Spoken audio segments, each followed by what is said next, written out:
Brother Bador, ako po si Estrella na sa kasalukuyan ay isang doktor dito sa Amerika. Kung paano po ako naging isang manggagamot sa kabila ng aming kahirapan, ang siya kong ibabahagi sa inyo. Ganito po yun. Lola, may kumakatok po. Ay, ganun ba, Apo? Nako, hindi ko halos marinig. Nag-uumpisa na yata akong mabingi. Ay, sandali lang, nariyan na. Ay, nako, kayo pala Don Alejandro. Nako, pasensya na po. At halos hindi ko marinig dahil nasa kusina po ako. Mano po? Kawaan ka ng Diyos, anak. Aba, malaki na pala itong apo mo. Iaabot ko lang sana itong budget ng apo nyo. Ay, nako, salamat po Don Alejandro. Tamang-tama po. Mag-e-enroll na kasi bukas sa school si Estrella. Ay, maupo muna po kayo at ipagtitimpla ko kayo ng kape. Wag na, Ingrid. Katatapos ko lang magkape sa bahay. Ay, ganun ba? Sige po. Ako'y magpapaalam na at mag-i-inspeksyon ako sa taniman ko ng palay. Kung anong pinsalang inabot ng palayan ko. Ay, sige po, Don Alejandro. Salamat po ulit.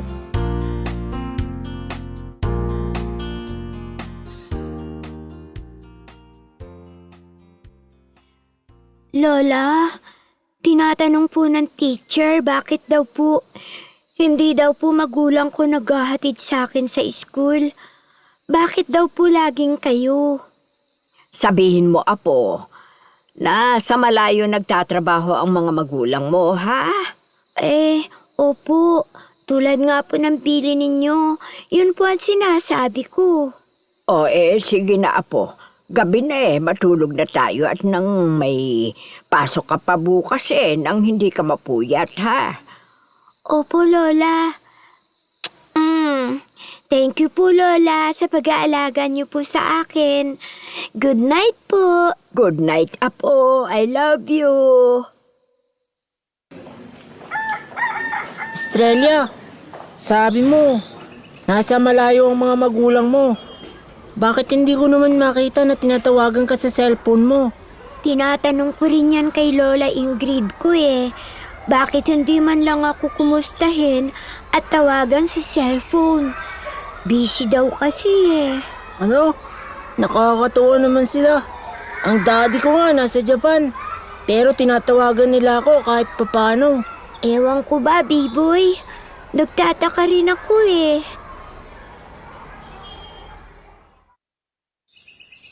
Gandahan mo ang pagpuputol sa mga damo, Jack, para matuwa ang amo natin. Siyempre naman, Mina.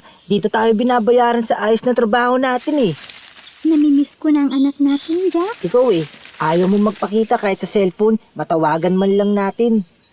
Baka kasi di ka makatiis magpakita ka at saka mahirap na. Baka interviewin pa tayo at mag-request na magpakita tayo. Naku, hindi ko talaga magagawa yun, Jack. Baka maapektuhan ang anak natin. O sige na pala, itanim mo na yung mga halaman. Baka dumating na yung mga amo natin.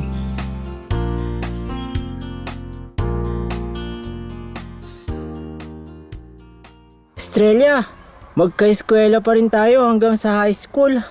Oo, dito tayo graduate Pareho, di ba?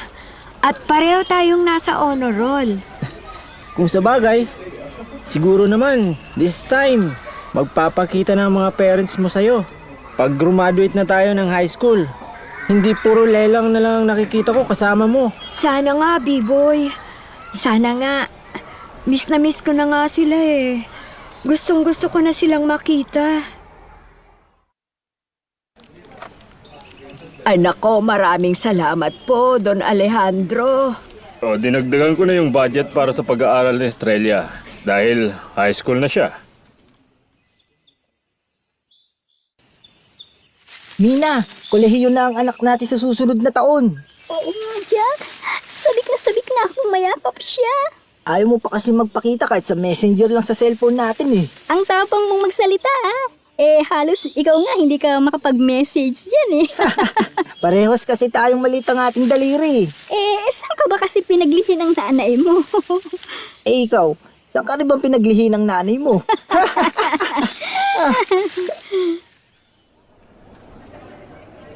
Ingrid, magtatapos na sa kolehiyo si Estrella. Bukas ay graduation na niya. Tapos na siya sa kurso niyang Doctor of Medicine. At pag nakapasa siya sa board, ay ganap na siyang doktor. At sinisiguro ko, sa talino ng apo mo Ingrid, makakapasa siya sa board. Kaya ibibigay ko na ang budget niyo pati ang gastusin niya sa graduation. Kasabay ng regalo ko. Nako, maraming salamat po, Don Alejandro. At sabihin mo rin sa kanya na gusto ko siyang makausap bukas ng umaga. Ay, opo, Don Alejandro. Sasabihin ko po sa kanya. Maraming salamat po, Lola, sa tiyaga ninyo, sa pagpapalaki at pag-aasikaso sa akin. Kung wala kayo, di ko po ito maaabot. Mahal na mahal kita, Apo. Gagawin ko rin ang lahat para makamtan mo ang pangarap mong maging doktor. Gusto ko nga palang makausap ni Don Alejandro bukas ng umaga. Ay, sige po, La. Ano kaya ang sasabihin niya sa akin? Ano kaya?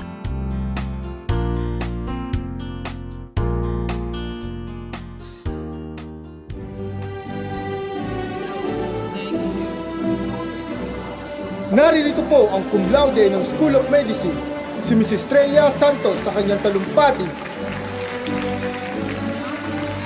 Maraming salamat po.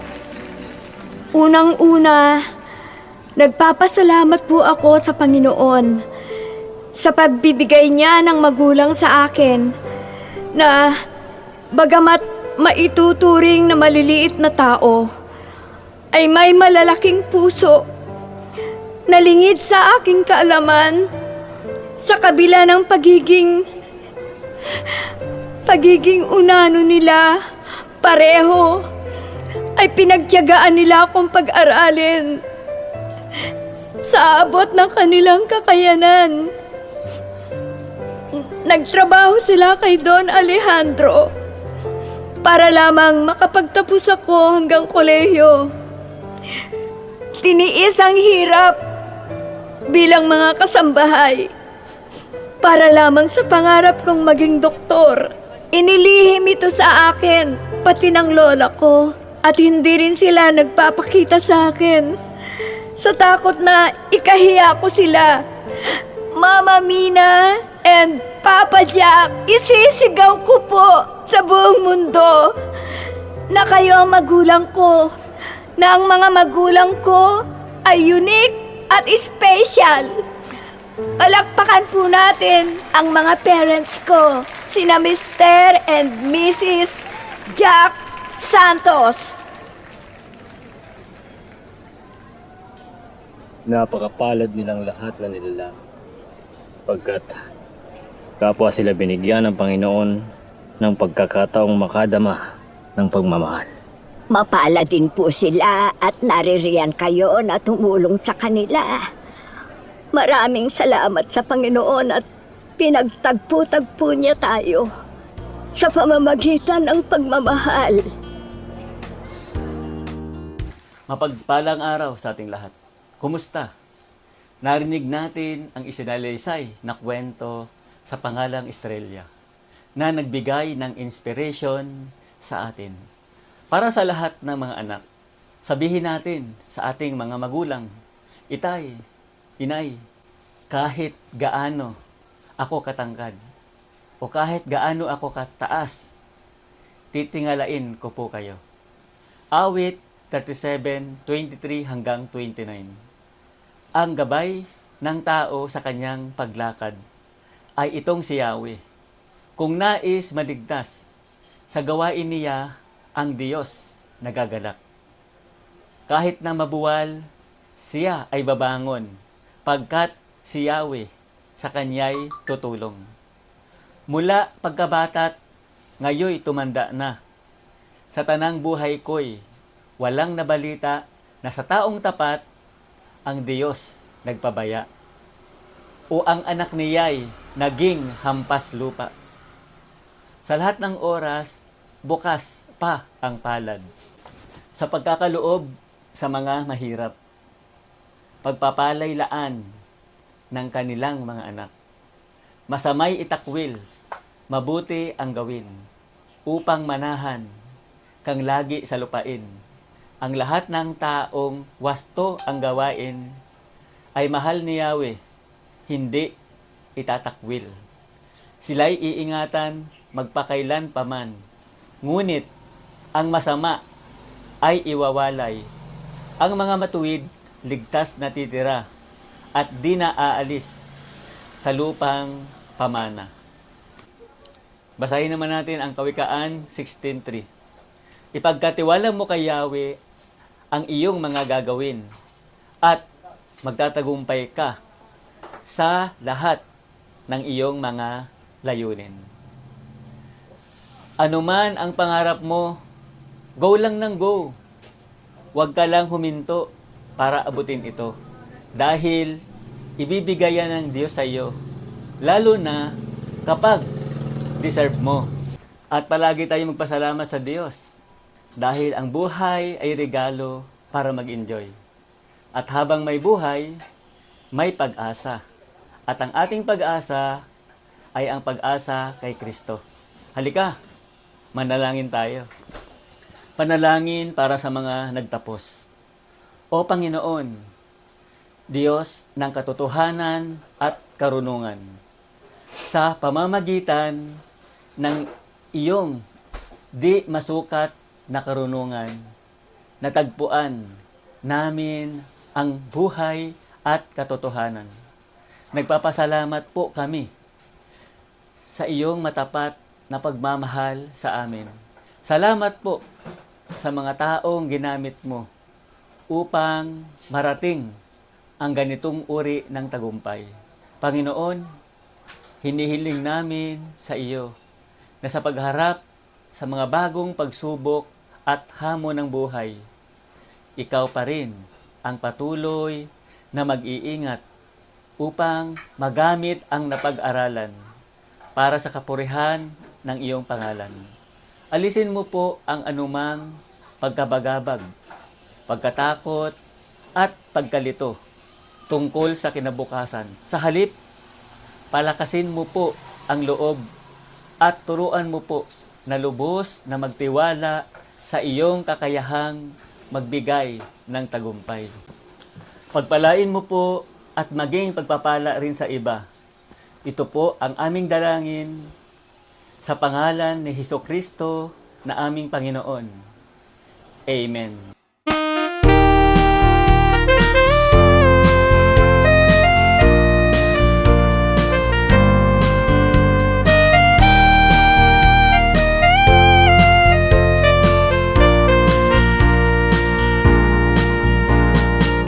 Dear Brother Bador, ako si Shirley, 25 years old at isang accountant sa isang malaking kumpanya. Hayaan po ninyong ibahagi ko po sa mga listeners ninyo ang isang magandang pangyayari sa aking buhay.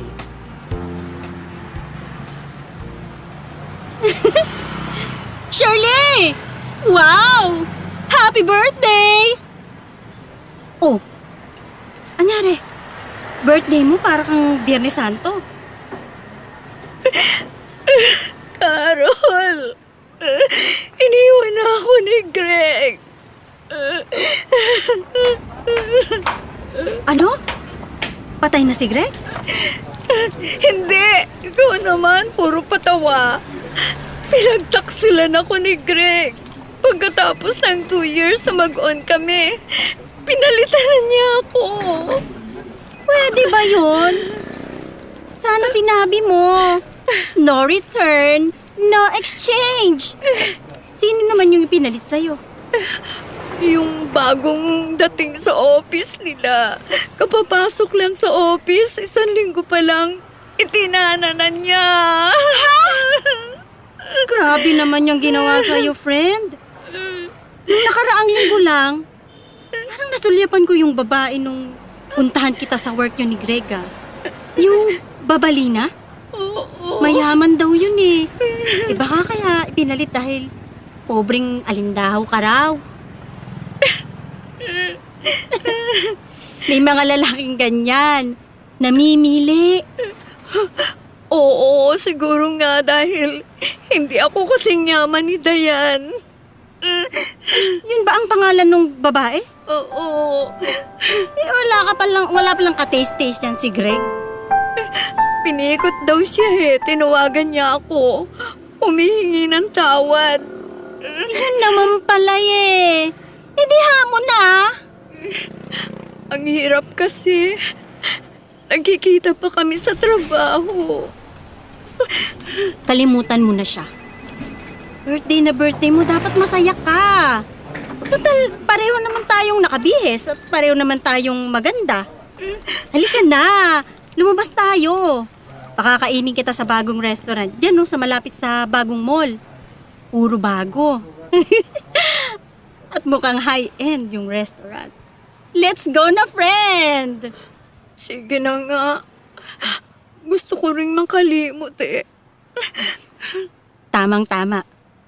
Total birthday mo, let's have a celebration! Sip tayo ng konting ladies drink.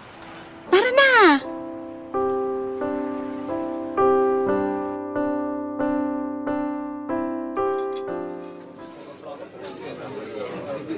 Welcome po sa Elites. Dito tayo sa may sulok, malapit sa window, Shirley. Okay, you're the boss. Ayan ang menu. Choose your favorites. Okay. Ikaw din, Carol. Alam ko, mahilig ka sa mga special menu. At yun din ang mga likes ko. Okay. Waiter! Yes, ma'am.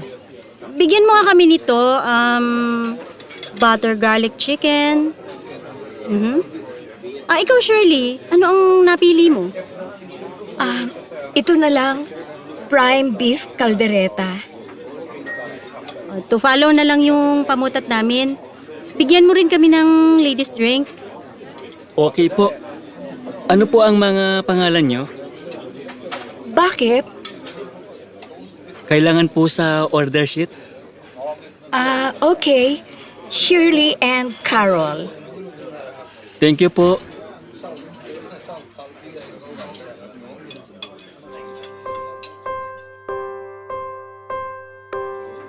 Heto po ang mga order nyo. Butter garlic chicken at prime beef caldereta. At ang napakabangong rice on the pot po namin. Ikaw ba yung waiter kanina? Parang iba ka. Ako po ang head waiter dito. Kaya po, pag birthday celebrator, dapat ako po ang magsaserve. Ang gwapo naman ng head waiter na ito. About the ladies' drink? Miss Carol, Yes? siniserve po namin yun after meal. Sila ba ang my birthday? Ako nga. Bakit? Happy birthday po, Miss Shirley. How come you know my name? Yung po kasi ang nakasulat sa order sheet ninyo. Prime beef caldereta. Thank you. Ano bang name mo? Ako po si Nelson De Vera. Thank you, Nelson. Join us? Thank you, Miss Shirley. I have to serve first. Excuse me. Sandali lang. Babalik ako. Enjoy your food. Sayang, Shirley. Ang gwapo at mukhang mabait. Kaya lang, di bagay sa'yo. Waiter lang eh. Carol, kumain ka nga muna. Alam mo, kahit mababa ang trabaho o kalagayan ng isang tao, hindi batayan niya ng kanyang pagkatao. Magalang siya kaya di ko tinawag na waiter. I asked for his name. Shirley, ha? Huwag mong sabihin na may simpatsya ka kay Nelson.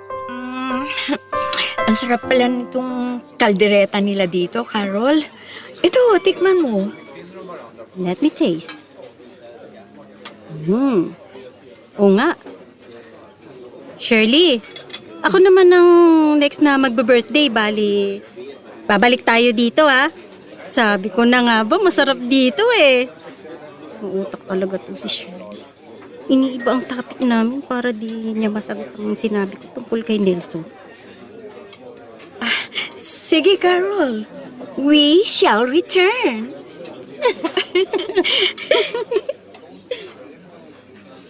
Miss Shirley, cake. Pa-birthday ng may-ari ng kainan sa'yo. Wow! Naku, thank you. Halika, kainin na natin.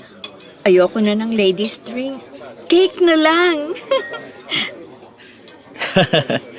Kung gusto nyo, padadala na lang ni Bossing yung 1 bottle of brandy. Wag na, Nelson. Maglalasing lang si Shirley. Maglalasing si Shirley? Bakit naman? May problema ba? Sorry, di pala appropriate ang tanong ko. Okay, enjoy the cake.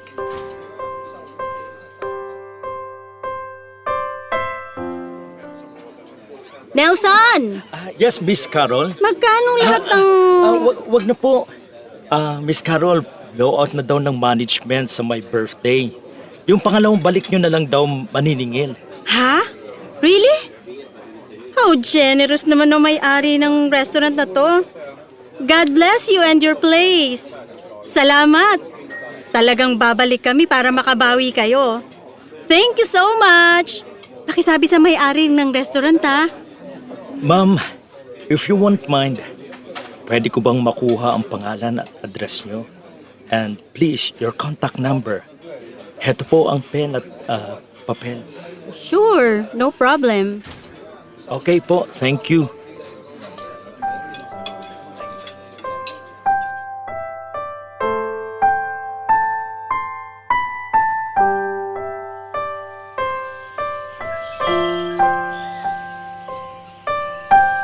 Carol, it's your birthday tomorrow.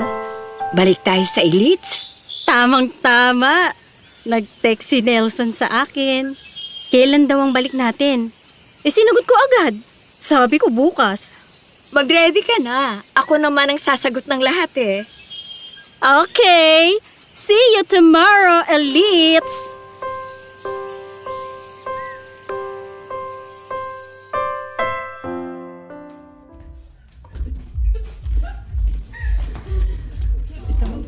Welcome po sa Elites. Dito po kayo. Para po sa inyo ang lugar na ito. Ha? Wow, Friend, grabe naman sila dito. Parang exclusive na customer tayo dito. Oo nga. O sige, umorder ka na ng gusto mo. Total, ako naman ang magbabayad. Okay. Bakit parang tayo lang yata ang customer ngayon? Nalulugi na yata ang may-ari sa sobrang generosity. Di pa tayo umu-order pero ayan na oh. May nagsaserve na. Ang dating order natin. At may mga salad pa silang mga dala oh. Grabe na to, Carol. Waiter, excuse me. Wala pa kaming order. Opo, pero alam na po ng management ang gusto nyo. Wow naman, friend. Happy na? Birthday pa! Pero bakit wala si Nelson? Akala namin pag may birthday yan siya yung magsiserve. Maya-maya pa po, darating na si Sir. Si Sir Nelson, nasa ibang branch kasi siya. May mga branches na pala ito? Pag may kailangan po kayo, kulang po kayo sa amin.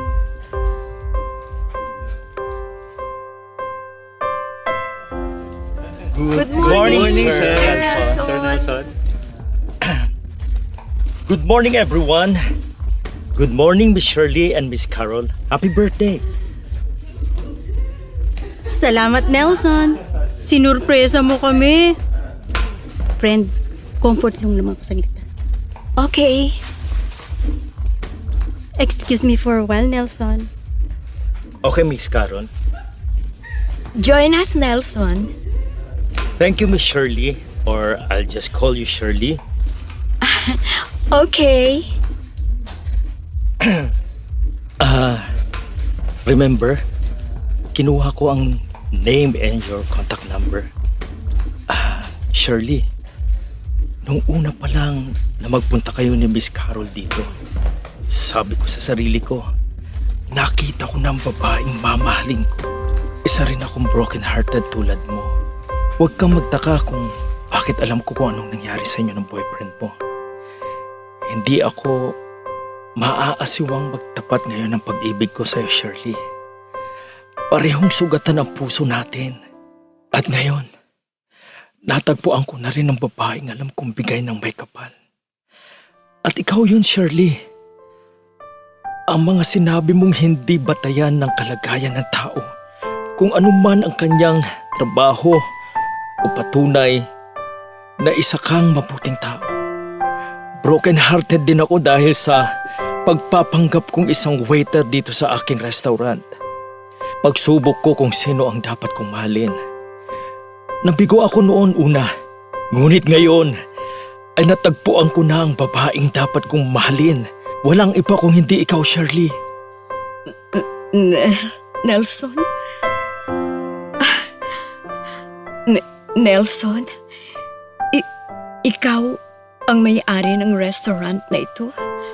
At ang iba pang negosyo ng elites?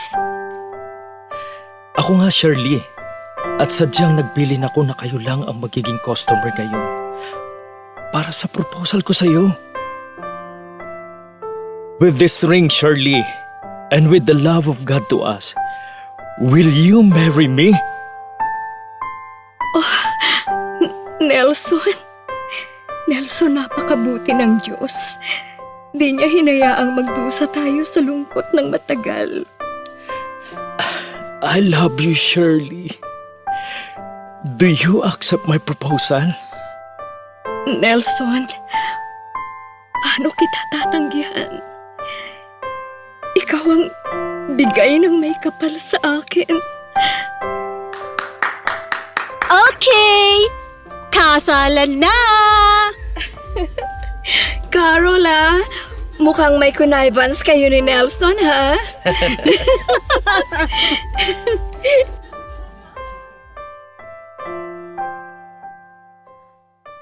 Brother Bador, ikinasal po kami ni Nelson at naging abay ko si Carol. Ngayon po ay masaya kami nagsasama ni Nelson at marami na po kaming anak. Maglilima na po ang anak namin. Salamat po sa inyong programa at na-share ko po ang magandang love story namin ni Nelson. Mapagpalang araw sa ating lahat. Kumusta? Narinig natin ang isinalaysay na kwento sa pangalang Shirley. May takdang panahon para sa lahat. Mga ngaral 3, 1 hanggang 12. Ang lahat sa mundong ito ay may kanya-kanyang panahon. May takdang panahon para sa lahat. Mga ngaral 3, 1 hanggang 12. Ang lahat sa mundong ito ay may kanya-kanyang panahon. May kanya-kanyang oras. Ang panahon ng pagsilang at panahon ng pagkamatay. Ang panahon ng pagtatanim at panahon ng pagbunot ng tanim. Ang panahon ng pagpatay at panahon ng pagpapagaling. Ang panahon ng paghiba at panahon ng pagtatayo. Ang panahon ng pagluha at panahon ng pagtawa. Ang panahon ng pagluluksa at panahon ng pagdiriwang. Ang panahon ng pagkakalat ng mga bato at panahon ng pagtitipon sa mga ito. Ang panahon ng pagyayakap at panahon ng paglalayo. Ang panahon ng paghahanap at panahon ng pagkawala niyon. Ang panahon ng pag-iingat sa isang bagay at panahon ng pagtatapon. ang panahon ng pagpunit at panahon ng pagtahi. Ang panahon ng pagtahimik at panahon ng pagsasalita. Ang panahon ng pagmamahal at panahon ng pagkapuot. Ang panahon ng digmaan at panahon ng kapayapaan. Ano ang mapapala ng tao sa kanyang pinagpaguran? Alam ko na ang itinakda ng Diyos sa tao. Iniangkop niya ang lahat ng bagay sa tamang kapanahunan. Ang tao'y binigyan niya ng pagnanasang alamin ang bukas, ngunit hindi binigyan ng pagkaunawa sa ginagawa ng Diyos mula sa pasimula hanggang sa wakas. Alam kong walang pinakamabuti sa tao kundi magpakaligaya at gawin ang pinakamabuti habang siya'y nabubuhay. Palagi nating tatandaan na ang buhay ay regalo para mag-enjoy. At habang may buhay, may pag-asa. At ang ating pag-asa ay ang pag-asa kay Kristo. Halika, manalangin tayo. Makapangyarihang Diyos, manlilikha ng sansinukob, Panginoon at manunubos. Maraming salamat po sa lahat ng natatanggap naming biyaya. Salamat po sa pagtugon sa lahat ng aming kailangan. Ito ang aming panalangin sa pangalan ng aming Panginoong Hesus. Amen.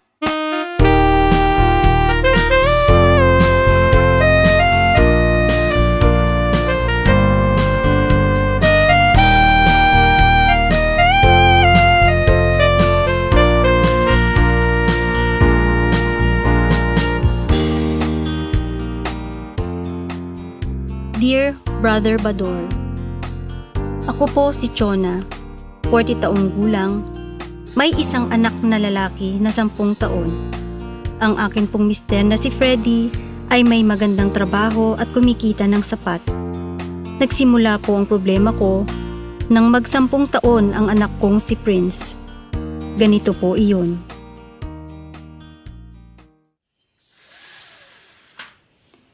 Anak, kumain kang mabuti para hindi ka magutom sa school, ha? Bigyan mo po ako ng baon, ma, ha? Ibibili na lang kita ng baon mo. Hindi siguradong malinis ang mga tinitindang pagkain sa school. Baka magkasakit ka pa. Basta, pengin baon. 150, ma. Ibibili na nga lang kita ng baon. Hihingi ka pa ng pera. Baka mamaya kung ano-ano lang yung bilhin mo sa pera.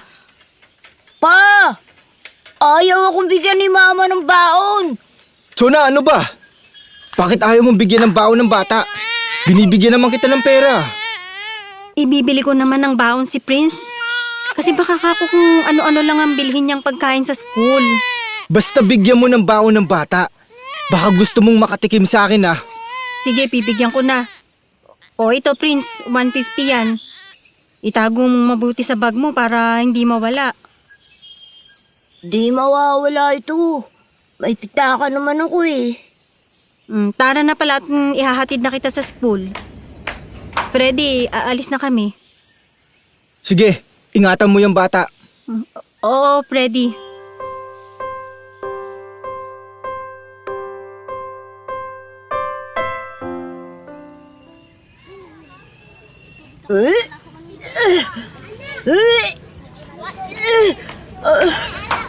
Sakot na yung tiyan ko. Ay, Prince, ayan, natapon yung soft drinks mo. Masakit ang tiyan mo? Oo eh. Sasabihin ko sa teacher para pauwiin ka na. Sige. Sana nga. Ang sakit talaga ng tiyan ko eh.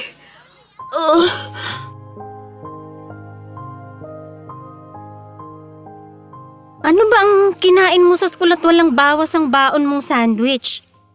Pati tubig na pinabaon ko sa'yo, wala ring bawas? Wala po, ma. Uminom lang po ako ng soft drinks. Ayun! Yan na nga ba sinasabi ko kaya ayaw kitang bigyan ng pera na baon eh. Magkakaulcer ka niyang bata ka. Ma, tama na. Masakit na ang tiyan ko eh. Magagalitan mo pa ako. Naku, itong batang ito.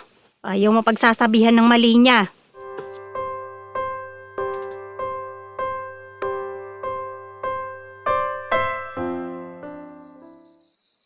Chona! Chona! Oh, ano yun? Naglalaba ako ng uniform ni Prince. Ano ba yun? Halika nga!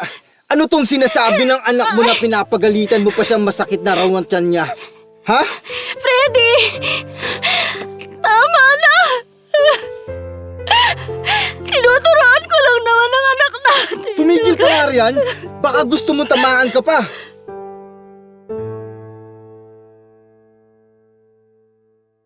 Yan po ang problema ko. Kahit nakaharap ang anak ko, minumura at sinasaktan ako ng tatay niya sa mga munting pagkakamali ko.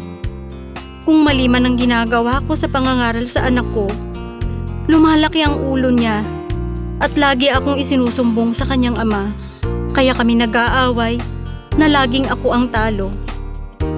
Payuhan niyo po ako sa napakahirap na sitwasyon kong ito. Nagpapasalamat, Chona. Mapagpalang araw sa ating lahat. Kumusta? Narinig natin ang isinalaysay na kwento sa pangalang Chona na humihingi ng payo sa atin. Mark 10:8. At ang dalawa ay magiging isa. Kaya di na sila dalawa, kundi isa na sila. Ang mag-asawa ay dapat na nagkakaisa sa mga desisyon. Kayong mag-asawa ay magkaiba ng upbringing, kaya may pagkakaiba kayo sa pagtrato sa anak nyo. Palagay na lang na isa kang mangga at siya naman ay isang bagoong. Magkaiba, pero ang sarap pag pinagsama. Kaya magkaisa kayo. Ang utak ng bata ay katulad ng foam. Ina-absorb niya ang nasa paligid niya. Bilang magulang ay may malaking responsibilidad kayo sa upbringing ng bata. Kung paano mo itinitreat ang bata, yun ang nagiging response niya. Dalhin sa paanan ng Panginoon ang bata. Palakihin ang bata na busog sa pagmamahal. Dahil ipinagkatiwala siya ng Diyos sa inyo. Nilikha siya ng Diyos at may nakaguhit sa kanyang palad. Mga awit 139, 13 hanggang 16. Ang anumang aking sangkap, ikaw, O Diyos, ang lumikha. Sa tiyan ng aking inay, hinugis mo akong bata. Pinupuri kita, O Diyos, marapat kang katakutan. Ang lahat ng gawain mo ay kahangahangang tunay. Sa loob ng aking puso, lahat ito'y nakakintal. Ang buto ko sa katawan, noong iyon, ay hugisin sa loob ng bahay bata, dooy iyong napapansin. Lumalaki ako, roong sa iyo'y di nalilihim. Ako'y iyong nakita na, hindi pa man isinilang. Batid mo kung ilan taon ang haba ng aking buhay, pagkat ito'y nakatitik sa aklat mo na talaan. Matagal nang balangkas mong ikaw lamang ang may alam. Kawikaan 22:6. Ituro sa bata ang daang dapat niyang lakaran, at hanggang sa paglaki, di niya ito malilimutan. Palakihin sila sa tahanan ng may disiplina, respeto at may tunay na pagmamahalan. Dahil ang environment ng bata na wala ang disiplina, hindi marunong rumespeto sa isa't isa, at hindi tunay ang pagmamahalan, ay nakakabreed lang ng monster. Kaya pansinin ang tahanan kung ano ang meron dito. Sa mga parent, i-prioritize ang parenting maging good example. Kawikaan 13:24. Mapagmahal na magulang, anak ay dinidisiplina. Anak na di napapalo, hindi mahal ng magulang. Respetuhin ang desisyon ng asawa para sa anak at mag-relax dahil ang buhay ay regalo para mag-enjoy. Habang may buhay, may pag-asa. At ang ating pag-asa ay ang pag-asa kay Kristo. Halika, manalangin tayo. Heavenly Father, bigyan niyo po kami ng sapat na lakas at talino upang magampanan ang pagiging magulang. Bigyan niyo po ng sapat na pangunawa upang makagawa ng mga desisyon sa lahat ng sitwasyon. Ito po ang aming panalangin sa tanging pangalan ng aming Panginoong Hesukristo. Amen.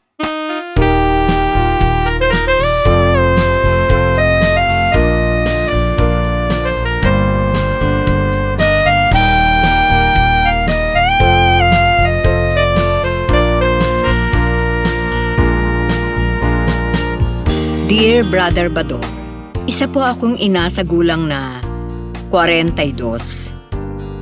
Nagpasalamat ako sa Diyos sapagkat ipinagkaloob niya ang matagal na naming hiling na mag-asawa.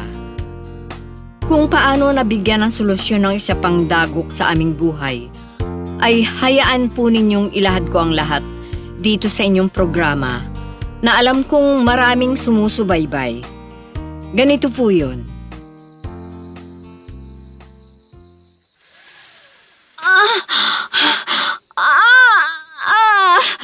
Poldo, ang sakit na ng tiyan ko. Manganganak na yata ako.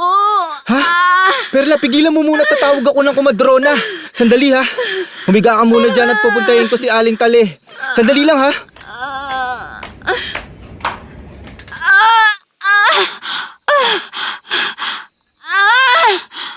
Sige pa.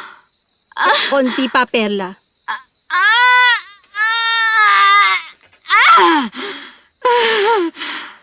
Ayan, lumabas na ang anak mo.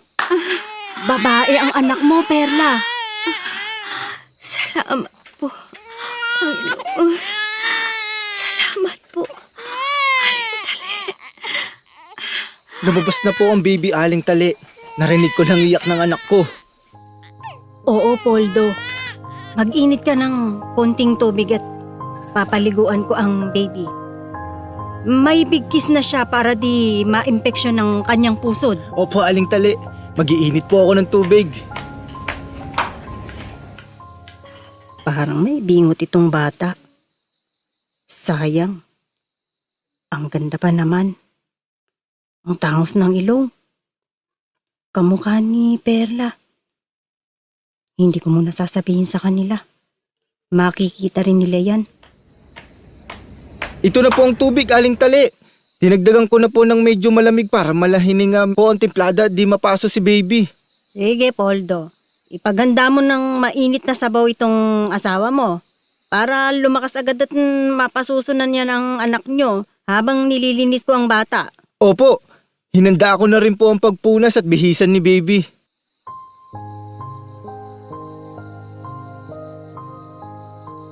Oo, anak. Di ka na kay nanay, ha? Ha? Bakit ganyan ang labi ng anak ko? May bingot ang anak ko. Bukas na bukas, dadalhin ko siya kay doktor. Aalamin ko kung anong dapat na gawin sa bingot ni baby.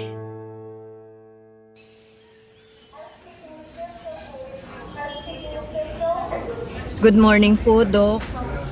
Ikukonsulta ko po sana itong bingot ng baby ko.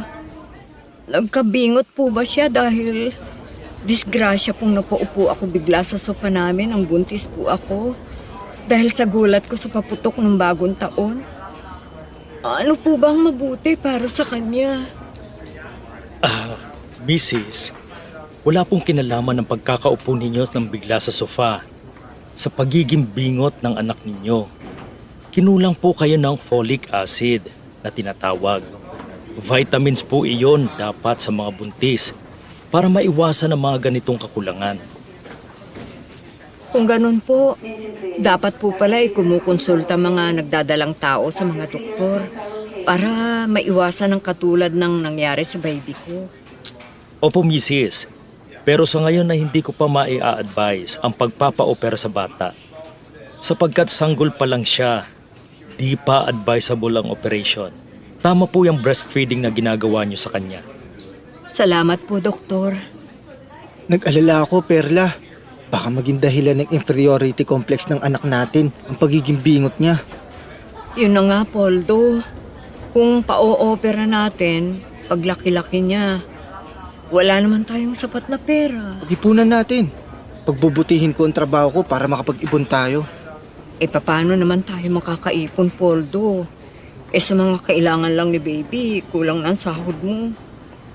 Bibinyagan pa natin si Cindy. Ang ganda pa naman ng napili mong pangalan ni baby, Cindy. Palayaw lang yan, Poldo. Pag pabibinyagan natin siya, Cinderella de los Reyes siya. O diba, ang ganda? May bingot nga lang ang anak natin pero napakaganda ng kanyang mukha. Nakuha niya ang ganda mo, Perla. Gagawa tayo ng paraan para mapa-opera natin si Cindy.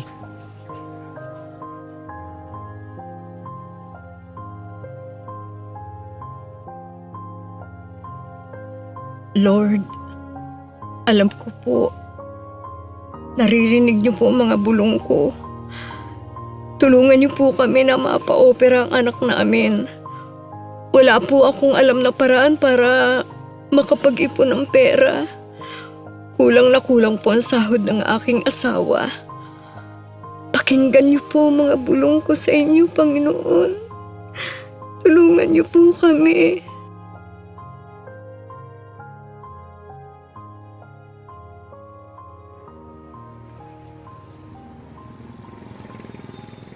Ang bait naman ng doktor na ito. Nagbabayan-bayan siya para makatulong sa mga may bingot. At libre pa ang pag-oopera niya sa mga katulad naming mahihirap at walang kakayanang magbayad ng operasyon.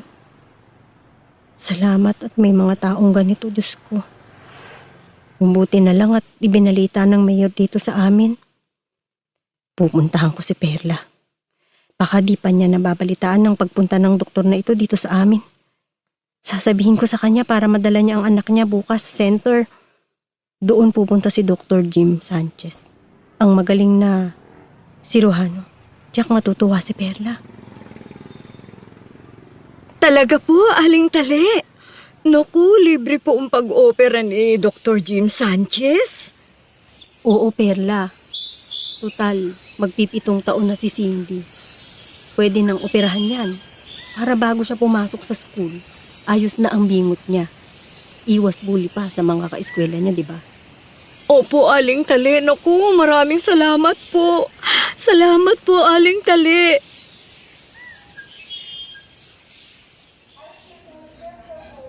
O ayan, Mrs. de los Reyes. Tapos na po ang operasyon. May mga konting gamot lang para sa pagpapabilis ng paggaling ng opera niya. Hindi ko po mailarawan ang tuwa sa puso ko, Doc Jim.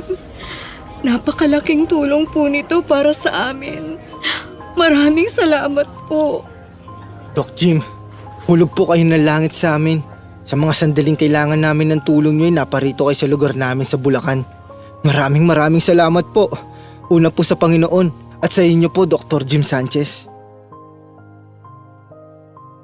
Brother Bador, una po sa tulong ng may kapal ay nakadaupang palad namin si Doc Jim Sanchez na napakagaling na doktor na isang siruhano. At dahil napakabait ng doktor na yon, libre po ang operasyon ng anak ko. Malaki na rin siya at lalong gumanda. Nagpapasalamat kami sa Diyos at may isang doktor na katulad ni Dr. Jim Sanchez. Mapagpalang araw po sa ating lahat. Kumusta? Narinig natin ang isa na namang kwento sa pangalang Perla. Awit 139, 13 hanggang 14. ang anumang aking sangkap. Ikaw, O Diyos, ang lumikha. Sa tiyan ng aking inay, hinugis mo akong bata. Pinupuri kita, O Diyos. Marapat kang katakutan. Ang lahat ng gawain mo ay kahangahangang tunay. Sa loob ng aking puso, lahat ito'y nakakintal. Para po sa mga naging pasyente ng mga medical mission at para po sa lahat, hindi mo naman kailangan na may mapatunayan ka sa iba. Hindi naman kasi nakadepende sa sasabihin ng ibang tao ang buhay mo. Ang kailangan gawin ay ang pagbutihin ang sarili at ang approval ng Diyos ang hanapin mo. Lahat naman ng minamahal na nilikha ng Diyos, lahat ng individual ay unique. Nilikha tayo na kawangis ng Diyos. At basahin naman natin ang Roma 8:28. Alam nating sa lahat ng bagay ay gumagawa ang Diyos para sa ikabubuti ng mga nagmamahal sa Kanya. Sila'y mga tinawag ayon sa Kanyang layunin. Para po sa mga grupo na bumubuo ng mga medical mission at sa katulad ng mga ganitong activity, maraming salamat po sa inyo. Higit sa lahat, nagpapasalamat po tayo sa Diyos na pinagmumulan ng ating mga natatanggap na biyaya at mga pagpapala na nai-enjoy sa pamilya, sa hanap buhay, at sa ministry na kanyang ipinagkatiwala. Ikaw ay nakakatulong sa kapwa dahil ikaw ay instrumento na nasa kamay ng Diyos. Hebreo 13:16. Huwag niyong kalimutang gumawa ng mabuti at i-share sa iba kung anong meron kayo. Kasi ito ang mga sacrifices na nagpapasaya sa Diyos. Mga awit 102. Maglingkod kayo sa Panginoon na may kagalakan. Magsilapit kayo sa Kanyang harapan na may awitan. Ikaw na naging pasyente o ikaw na isang doktor, mga LGU, mga private, mga group of association, ang presensya nyo, ang presensya mo ay isang malaking patunay ng pagmamahal ng Diyos. At ang buhay ay regalo para mag-enjoy. At habang may buhay, may pag-asa. At ang ating pag-asa ay ang pag-asa kay Kristo. Halika, manalangin tayo. Heavenly Father, itinataas po namin ang aming papuri at pasasalamat. O aming dakilang Diyos at Panginoon, salamat sa lahat ng pagpapala at biyayang binigay mo sa amin. O aming Diyos na makapangyarihan at may kontrol sa lahat ng bagay. Salamat sa pagpapatawad sa lahat ng aming nagawang kasalanan upang maging karapat-dapat kami sa pagtanggap ng iyong mga biyaya.